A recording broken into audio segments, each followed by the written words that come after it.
Sai Ram. Welcome to this last session of study of coordination compounds. Generally, the last sessions are its application and uses of the compounds that we study. And in this case, we have studied many compounds as such, and we now have to see its applicability that is having in various fields that are present. So, let us first see in a nutshell what is the basic point of application of these coordination compounds. So, these coordination compounds are utilized in analytical chemistry, metallurgy, biological systems, industry and medicine. So, let us see its application in each of the fields that are there in analytical chemistry.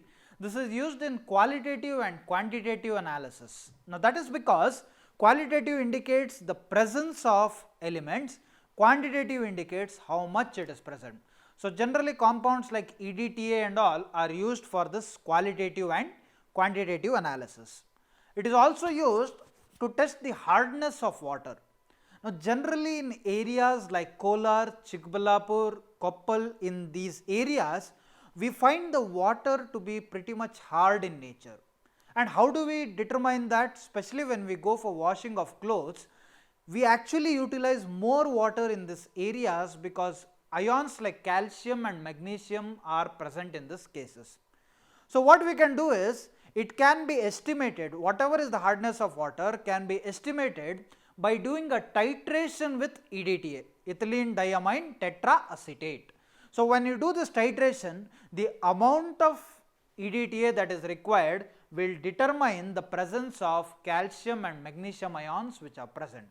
Remember that the hard water contains calcium and magnesium, whereas soft water will generally contain sodium and potassium ions. So, these were some uses in the analytical chemistry. We will now see some metallurgical processes. We have seen already in the study of metallurgy that for the purification of noble metals like silver, gold and platinum and all, we mix it with a process called as leaching process, where we combine with cyanides, maybe potassium cyanide or sodium cyanide. So, when we combine with this, all the impurities are removed with the cyanides, and then when you dehydrate it back, you will get back pure gold or say silver. If this is one type, the other type is by utilizing the Mons process, where if you have studied, nickel is reacted with carbon monoxide to give tetracarbonyl nickel 0, and which on decomposition at a higher temperature can give back the nickel atom. So, what we are basically studying here is the use of the coordination compounds or ligands like carbonyl groups in purification of metals. In biological systems, we use it in chlorophyll and hemoglobin. This in fact we have studied at the introductory part of coordination compounds, where chlorophyll will have magnesium central metal ions surrounded by various ligands, whereas hemoglobin, which is a major component in blood, has iron as the central metal ion and various ligands which are surrounding it. Now, this hemoglobin generally acts as an oxygen carrier in our body system. In industries, we have been using many catalysts basically in the organic chemistry, and as an example we have here the usage of rhodium catalyst, which is named as Wilkinson catalyst. Now, this is used in hydrogenation of alkenes. We have actually used hydrogenation of alkenes, many other catalysts like nickel, platinum, palladium, those were the importance of D block elements, but we can also use such complexes so that hydrogenation of alkenes become easier. In black and white photography, now this is something that was applicable in earlier times, but today we are in the digital world times, where we rely on color photography, we rely on mobile technology, we rely on high-end technologies for photography. So, this usage which was there was something that is outdated, where the developed film we would wash it with the silver bromide to form a complex ion, and then we would get these black and white photographies which are there. So, though it is an outdated technology, we have to remember that this entire set of photography started by the uses of this coordination compound, and today with the rise of technology, maybe we are using the high-end technology.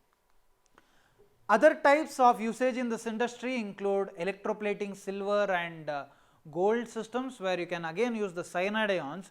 You can electroplate various articles, because if you remember, the moment you win something in competitions, except for if it is a very internationally accredited competitions, generally your gold medal is not a pure gold. It is basically a plated gold. A silver medal is a plated medal. The trophies that are shown here are not the original gold or silver. It is a plated one, and this sort of electroplating is done by utilization of complex cyanide compounds which are there.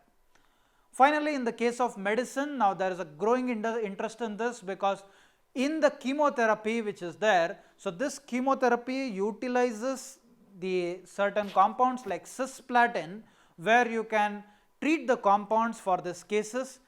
Penicillamine, penicillin and various other compounds have already been used for treatments. EDTA can be used for removing of lead poisoning. Now, this lead poisoning was earlier happening because lead was part of a petrol. Today we have unleaded petrol, but then this lead started getting into our body, and then to remove that poisoning, various such EDTA compounds were utilized as coordination compounds for this. So, this is mainly the application of coordination compounds in the field of medicine. So, like this, every single day there is a lot of research happening in this particular area, and in times to come we will definitely see a lot more application of this compound. So, I hope that you have gone through all these parts of coordination chemistry, and I hope that you have literally understood every single part of it, starting with the Werner's theory, many important terms, nomenclature, how to name these coordination compounds, and then looking into its stereoisomerism and structural isomerism, followed by a couple of theories, valence bond theory, crystal field theory, followed by bonding in metal carbonyls, which was a special case study. We finally end this chapter with the study of application of coordination compounds. See you again with a new chapter.